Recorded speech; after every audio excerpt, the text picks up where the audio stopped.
Now, when parents get handed a diagnosis of autism or Asperger's for their children, what usually happens is they go through this sort of mourning process where they mourn for their child, or well, not the child, but they mourn for, I don't know, perhaps a loss of hope for their child, or but basically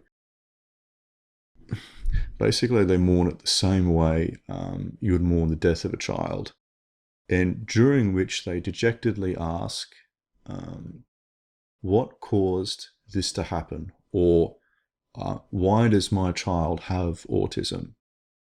And afterwards, they then take to the internet, right?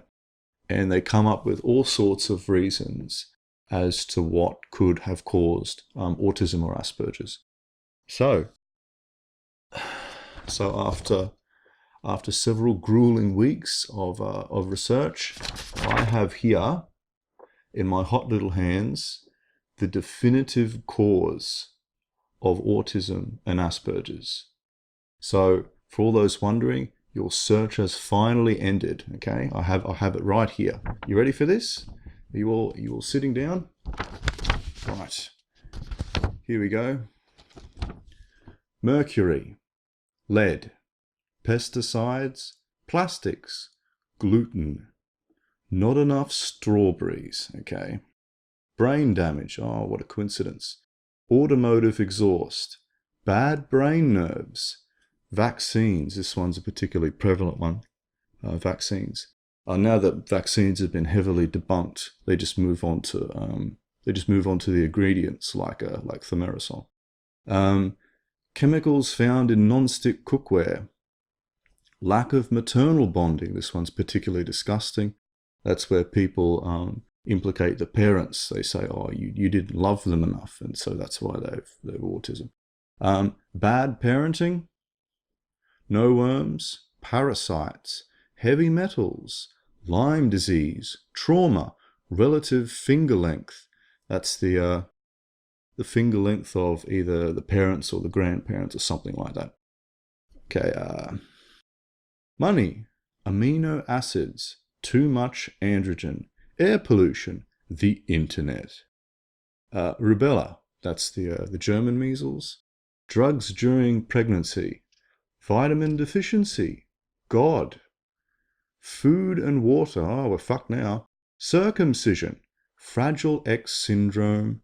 Not enough antibiotics.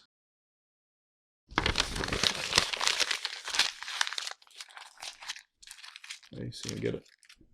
Oh, I fucking missed. Into the bin it goes.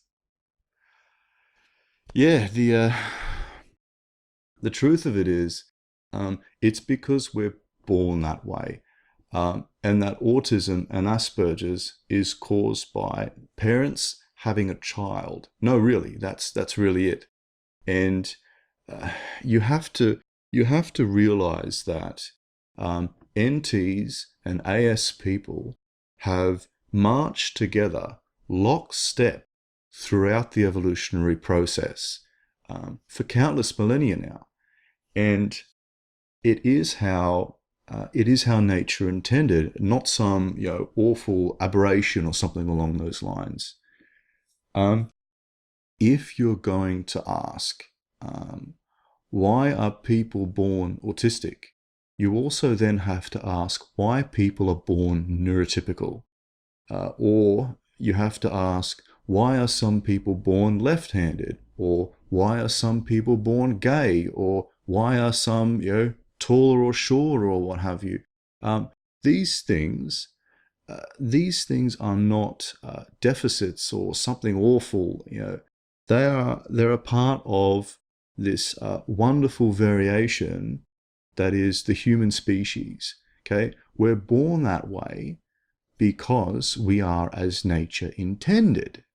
Instead of being so against who we are, people do need to be more accepting and more grateful that the human race does in fact have an autistic spectrum, that we do have all this this wonderful variation. And if you're one of these parents that have just received a diagnosis for their child, and you're frantically searching for what causes autism, let me be the first to say congratulations. And have a nice day.